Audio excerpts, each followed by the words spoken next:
Hi everyone, Erica of Confident Parenting. We are very excited for this live today. I'm going to give everybody a few minutes to join in. Hopefully you've been enjoying our live sessions. We're trying to bring you some tips for all the common parenting challenges. And today we're joined by Dr. Emily Jamea. She'll be here in just a moment. She is a mom and she's a certified sex therapist with over a decade of experience. Hi, Dr. Emily. Hi, nice to see you. Nice to have you here today. Thanks for joining. Thank you. So I was saying you're a mom, first and foremost. I am. Certified sex therapist, and you've spent over a decade helping people focus on creating optimal relationships and sexual experiences. This is a hot topic, no pun intended.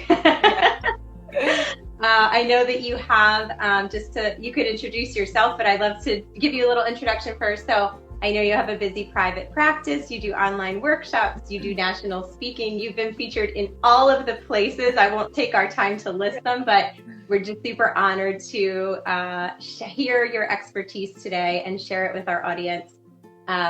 On a personal note, so I have an 11-year-old son. For the audience that doesn't know my story, I'm divorced and remarried. Everyone told me in my first marriage how important it was going to be to actively protect the things that made us a couple before my son came along, and and I was like, okay, whatever, like we're good, right? Like we're not right. us, we're untouchable. Lo and behold, we were not. The sleep deprivation really got us, among a bunch of other things. So the story has a good ending, but it is sort of my passion, again, no pun intended, to just make families aware that it is something that you sometimes need to work at and really pay attention to. So I'm really excited to have you here and talk about that today. Yeah, Anything I'm you want happy to know before we dive in? Yeah, no, I'm super happy to be here too. And for any of my followers who are listening, I mean, I reached out to you guys when I was struggling with some potty training issues with my daughter, and you guys made me think of things. I thought I had read everything, I've done all the research, and got me over the hurdle like that. So if any of my followers are tuning into this, definitely check out Confident Be a Confident Parent. We can't wear all the hats and be experts in all the things, right? We need each other. right. And so I'm so thankful for these opportunities to collaborate because there's so much overlap, But yeah, sure. So I work as a sex and relationship therapist. I am busy. I am a mom of two, and I get it. I mean, sex and relationships can take a major back seat when kids come into the picture. And children are wonderful and they're such blessings, but they could also, it can feel at times like they're kind of sucking the life out of you. And it's really hard, especially when you've just had a newborn, recovering physically, emotionally, and you're really focused, I think, as mothers, is on bonding with your baby. And you might see your partner there as someone who's just sort of supporting you peripherally, and sometimes they can kind of get stuck in your peripheral vision, and that's not healthy long term for your relationship and ultimately for your family. And so part of the work I do is helping people navigate that transition. It's one of the biggest adjustments we go through, and I think there are some things to consider when you have a new baby that might help keep your relationship and really your sex life on track. Yeah, for sure. And that totally resonates with me about, not in the long term. I think in the moment you're thinking but this is just for now, and it'll at some point, work its way out. But then by the time you come out of that fog and you look, we were almost roommates on opposite sides of the couch at the end of the day, and everything just seemed really different. So it is important to think, in the long term, for sure. And it's obviously, all parents and especially moms can relate. We have less energy during that time. We have less time. A lot less energy. We're often feeling touched out. So when we turn around and think about more touch, we're like, ugh. So I know we have about 15 minutes of your time. So I want to get right to it. I know that you have like 5 top tips for avoiding letting the relationship take a back seat during this big, disruptive, but also wonderful transition. Let's run through them one at a time. Sure, that sounds great. Okay, awesome. So first up, let's talk about feeding, and caveat, touchy subject, right? This is going to be offered through your filter of here's what might help relationship and intimacy. Mm-hmm. So tell us your thoughts on feeding and how that plays into all this. Feeding baby, I should say. Yeah, so I'm a big believer that fed is best. And I wrote an article about this, and I shared that, you know, when I had my daughter, I have 2 children now. When I had my daughter and I was learning all of this as a first-time mom, I joined all these Facebook groups that were, you know, breastfeeding focused and how to really essentially breastfeed at all costs. Like, here's what you need to do to keep giving breast milk to your baby. And while I think that's great in theory, I started to feel a little bit concerned about some of these posts that I was reading. These women who were so desperate to continue nursing despite a massive emotional toll on them physically or emotionally.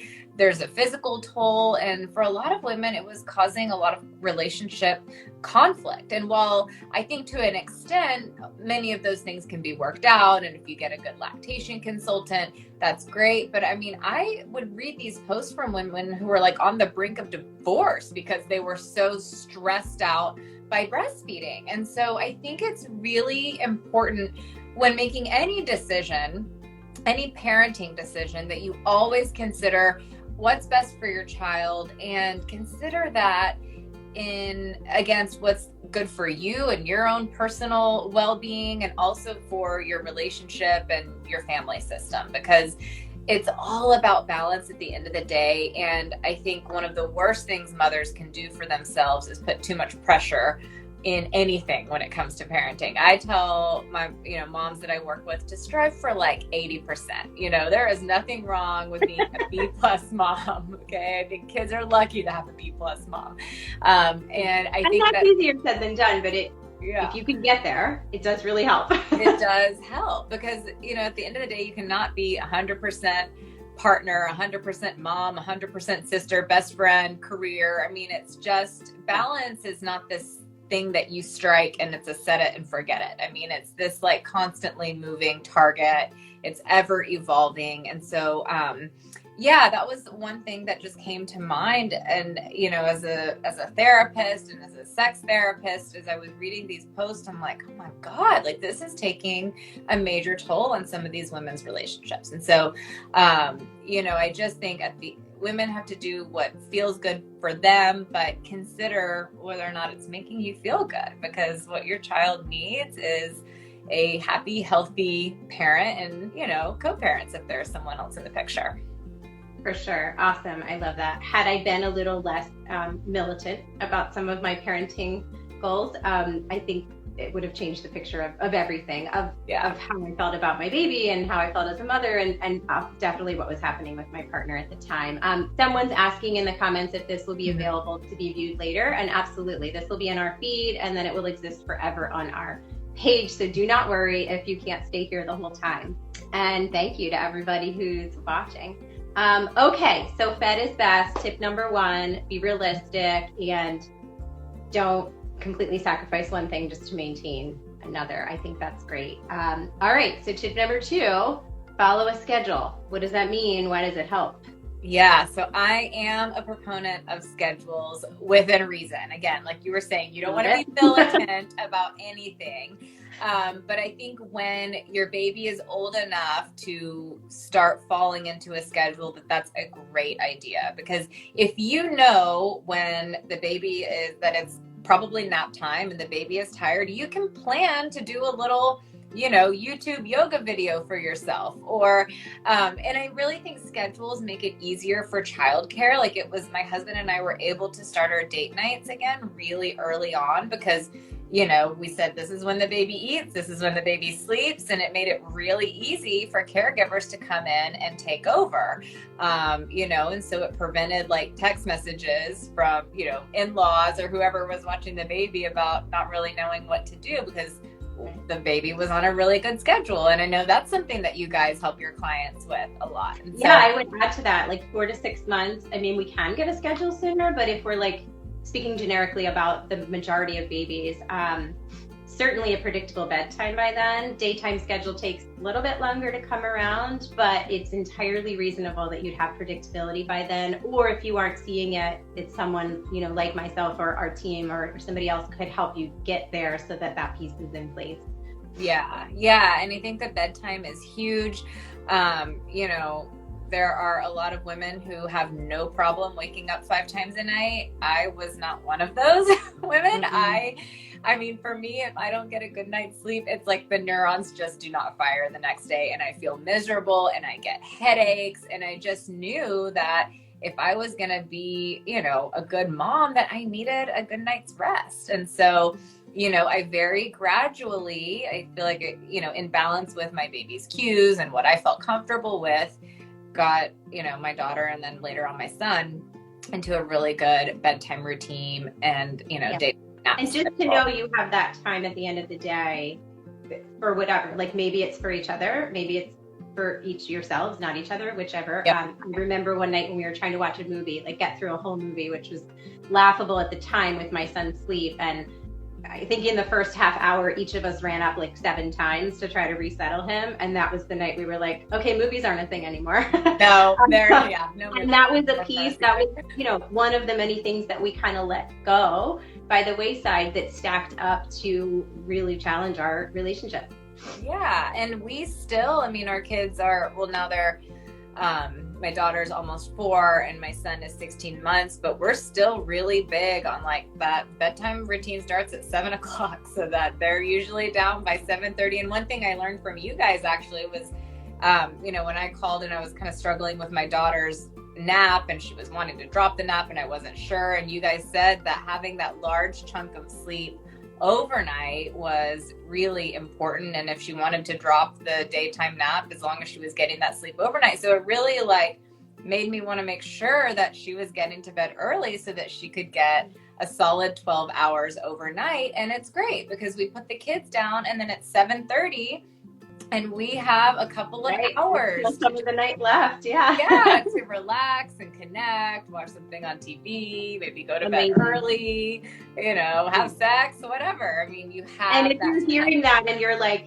that's so far off from our life right now, it is doable. It's easy to hear stuff like that and be like, maybe that happens in other houses, but that can't happen in ours. But, you know, with the right support, it really can. And it is so, so helpful. Okay, so, and like you said, maybe you use it for sex. I know the headline of this was sex. We are going to get there, everybody. But maybe you don't. So let's move on to the next tip then. Prioritize the relationship is tip number 3. Yeah. What does that mean? And is that sex related or have we not even gotten to that part yet? Well, we're talking about sex. I mean, all of these things are related to sex because if you are too tired, guess what? Sleep trumps sexual desire. If you're too stressed out, guess what? Anxiety trumps sexual desire. And what we're talking about now is prioritizing the relationship.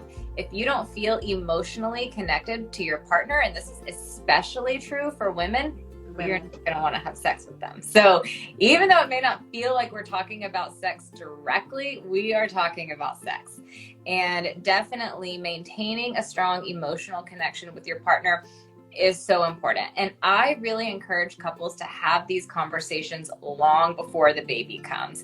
I think in the early months, it's really important for partners of mothers to know that their primary role is to nurture and support the mother. You know, especially if the mother is breastfeeding, they're really the only one that can get up in the middle of the night.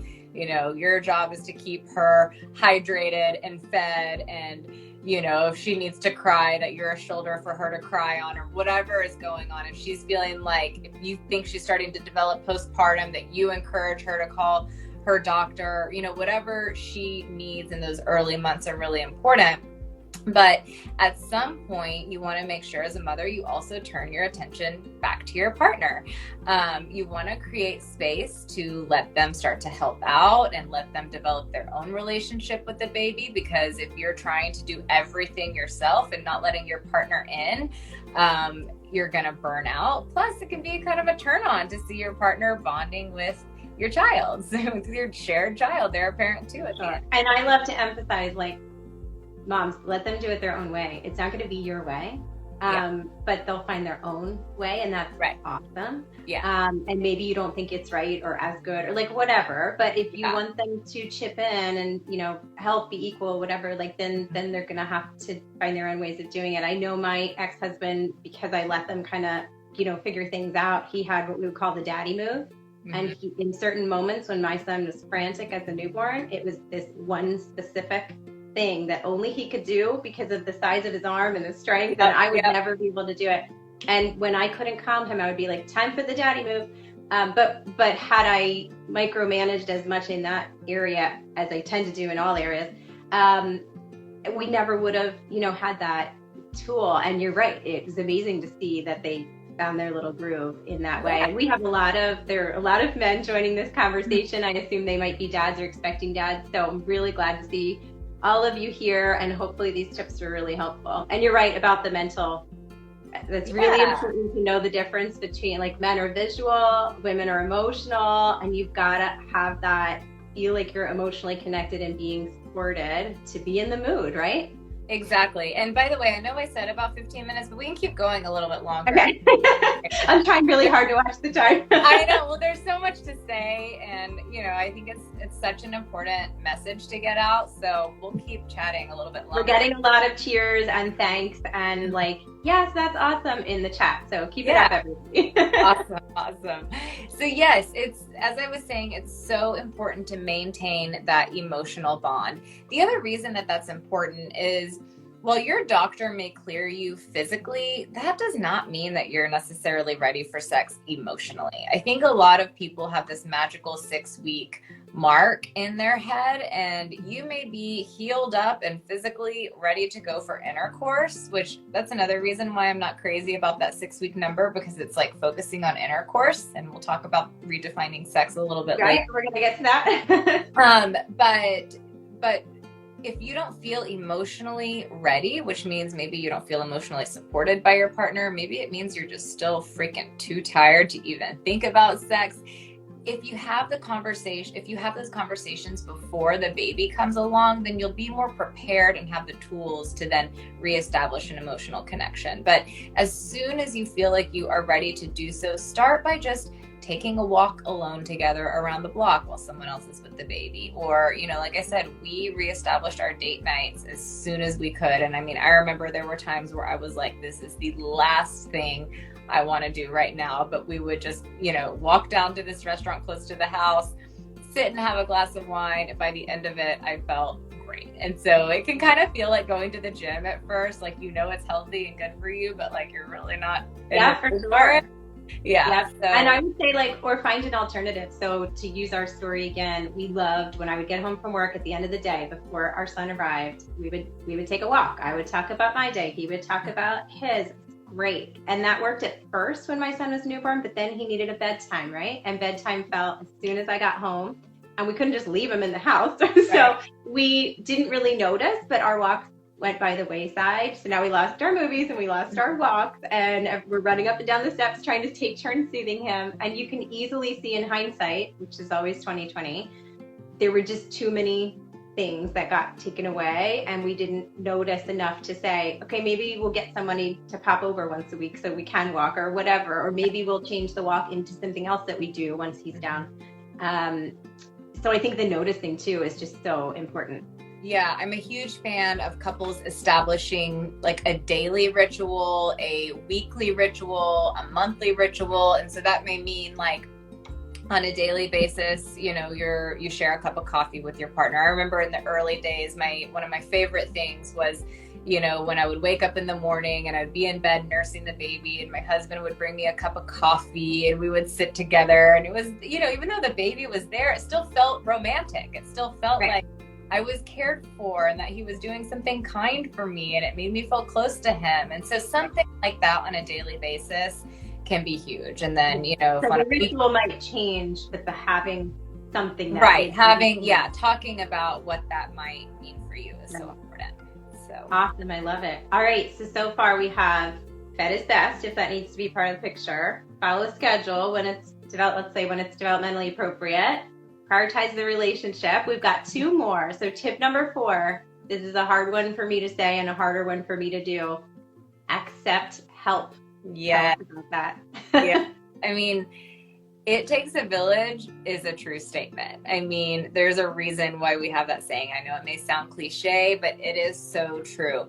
We were not like biologically designed to do it all ourselves, yet we live in a culture that emphasizes the importance of doing it all, being it all at 100%. And that's just not realistic. And when you don't accept help, you just don't have much left over for yourself or for your partner. And so again, this is one of those things that if you accept more help, if you let people in, then more is off your plate and you'll have more energy left over to take care of yourself and to take care of your relationship. And really, I think that the more people who are around who can develop an attachment to your child and who can love them, I think the better off your child is. You know, if you are their world and there's no one else around, I just think, you know, and there's studies to back this up, that kids need like 5 solid mentors throughout their life, whether that's a grandparent, an aunt or an uncle, a neighbor, a coach, a teacher. I mean, they need other people who they feel loved by. And so I think the earlier on you can accept help and get other people into the picture, the better off you are. Absolutely. And I think that was hard for me just because of who I am, like fiercely, like, you know, crazy standards. I can do it myself, working on it. But I think also I just had what I thought was a really challenging baby. And now that I can compare to other babies, he really was a challenging baby. It wasn't just something that I thought. So my mindset was like, I don't want to put this on anybody else, or no one else is going to be able to deal with this or soothe him or have, you know, their sleep be so interrupted. But, you know, people can step in. Like, again, they're going to do it their own way. They're going to figure it out. I don't think there's any baby that's so challenging that somebody else can't pop in and handle that for you for a little bit. Yeah. I mean, there are still cultures in society where like women will take turns nursing one baby. I mean, God, how wonderful would that have been? Right. You know? Oh my God. And so, yeah, but, you know, in the US, that's just not the mentality. So I think we just need to change our mindset and definitely accept help when you can. Yeah. And I would say ask too. I mean, some people are in scenarios where the offers are always going to come and it's the accepting that might be challenging for you. But sometimes people are like, oh, you've got it all together. Like they're not even going to offer. So you're going to have to say, I need somebody. I need something. Yeah. Well, I remember so I had a doula assist me as I was. I wish everyone could. Daughter, yeah. And one thing she said, and again, there's research to back this up, is that older people are biologically wired to also want to nurture newborns because, you know, if you think of like a village, as people get older, they're not physically as able to go out on the hunt. And so they were the ones staying home with the babies while younger, more able parents went out to gather food. And so she said, you know, find the older woman who lives on your street and befriend her and, you know, rely on her when you and your partner want to go out for a walk. And so, you know, I think just, asking for help, finding someone who you think is a, you know, trustworthy, safe person to come and hold your baby every now and then can be a game changer. Awesome. I love it. Okay. Now we get to the big one, the 5th one. Thanks for everybody that's hanging with us. The next tip, the 5th tip, is to redefine sex. And you talk about, and by the way, I'll post the link to the article that we are pulling all of this from later in case anybody wants to go into it in more depth. But you talk about outer course versus intercourse. So inform us on this. Are we always talking about sex or what are we talking about? Yeah, so a lot of people, when they think of sex, especially heterosexual couples, think of intercourse. And if intercourse isn't happening, sex isn't happening. We need to completely dissolve that narrative, because there are so many things you can do that are sexual, that are erotic, that are intimate, that make you feel sensually connected to your partner, that have nothing to do with intercourse, if that is something that you don't feel, again, physically ready for after having a baby, or emotionally ready for. I mean, there's an emotional element, especially for people who've had a vaginal delivery. It's like you have to like kind of get back in touch with your body again and see yourself sexually. And so I always tell people to go back to the basics if that's what feels comfortable for you. Taking a bath together, letting your partner, we talked about at the very beginning, feeling kind of touched out, but letting yourself be touched in like a nurturing way. Of course, if you feel like your partner's wanting you to touch them nurturing, you may say, no, right, not right now. But accepting a massage or a back rub or a foot rub or something like that can be really nice. And then just spending time, kissing or laying in bed naked together and just holding each other, and throwing any expectation out the window about what, you think quote should or shouldn't be happening in that moment. You don't want to think of sex as this linear process with a beginning, a middle, and an end. Usually the beginning, I'm horny, the middle, intercourse, the end is an orgasm, right? That's just not the way a lot of people experience. It's so packaged up. Right. You want to think of it as something that's kind of always happening on a continuum. And there are so many things that you and your partner can do together that maintain a sexual connection that don't require intercourse. And so it's really important to redefine sex as early as you can. And that's a lesson that will carry you through your entire sexual relationship with your partner, because guess what?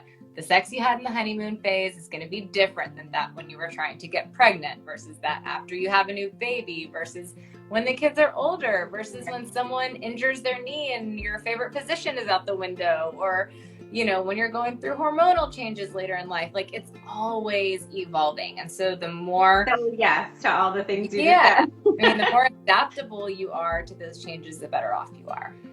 Awesome. So I like to get pretty specific, and sometimes parents take this stuff, not necessarily graphic, and are like, that's all awesome.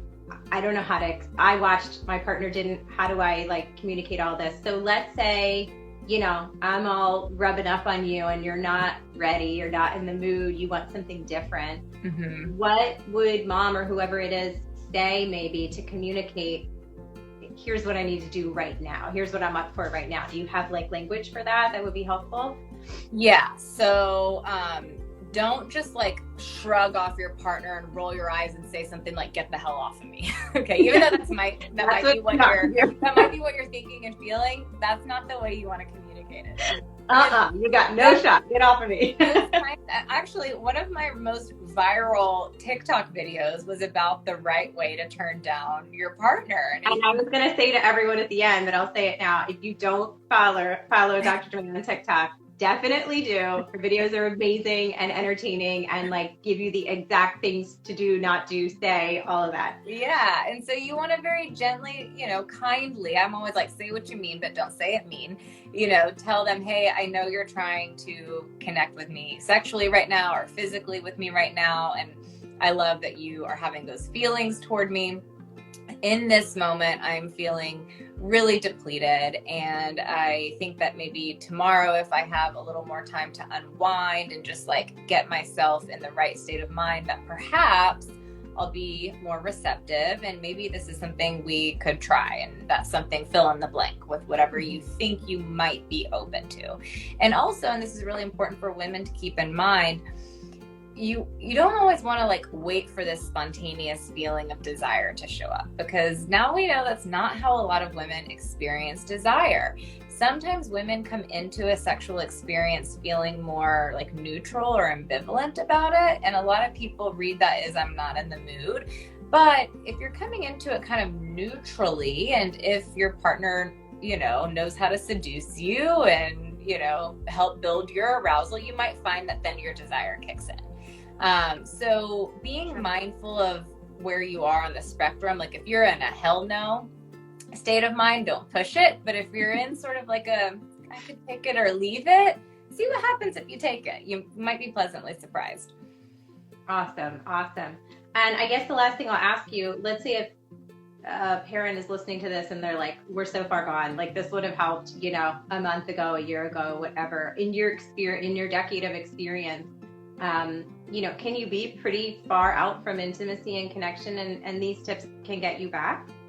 Yes. And I think the key thing to remember, if you feel like you are so disconnected and you're trying to reconnect, is to anticipate that it's going to feel awkward and uncomfortable when you start reconnecting. And don't let that feeling of discomfort dissuade you from continuing to try, because just like anything you haven't done in a really long time, it takes a few tries before you get in the groove again. And the same thing applies to sex. So there's definitely hope if you feel like you're just totally disconnected. I mean, I've worked with couples who have been disconnected for decades, and you can still rediscover yourself. Very good to know. This was amazing. This was probably my favorite one, and I can tell by how many people have been joining and jumping in that it's going to be very popular later. We're so appreciative of your time and your expertise. Do you have anything coming up that our audience should be aware of? Any dates, workshops, things like that? Well, I have an online workshop that's always available that people seem to really like, because it's something you can do, at your own pace, on your own time. And it's all based on my research on what constitutes really an ongoing optimal sexual connection. And really, whether you're partnered or single, there is so much in there about what you need to do for yourself, what you need to do for your relationship, and what you need to do for the sexual part of your relationship to get it back on track. So that's available at emilyjamea.com. And I can even create like a little promo code for your followers if you're interested. Yeah, that would be great. Post it so that people can get. Wonderful. All right, so emilyjamea.com. And if someone wanted to work with you one-on-one, they can do that, and they will come find you there as well. Yeah, definitely. Now, I'm only licensed to work with people who live in Texas. Okay. Important to know, but some of our audience might be. Yeah, but with the workshop, if you want to opt in for like a kind of an informal coaching session, that is an option for people. So, then I'm always posting stuff like all over my social media. So if you follow along, and we can find you on Instagram at Dr. Emily Jamea, and TikTok. Remind me, same thing. Same thing, Dr. Emily Jamea. Yeah. Okay, awesome. And Jamea, sorry, I think I've been saying that's okay. Both are correct. Wonderful. Well, thank you so much. I would love to have you back again. This has been fantastic. Thank you so much for your time. And thank you to everybody who watched. I hope it was helpful. And be sure to follow us both, because we have a lot more great content and tips coming your way. All right. Thank you, Erica. All right. Thank you. Have a great day. You too. Bye.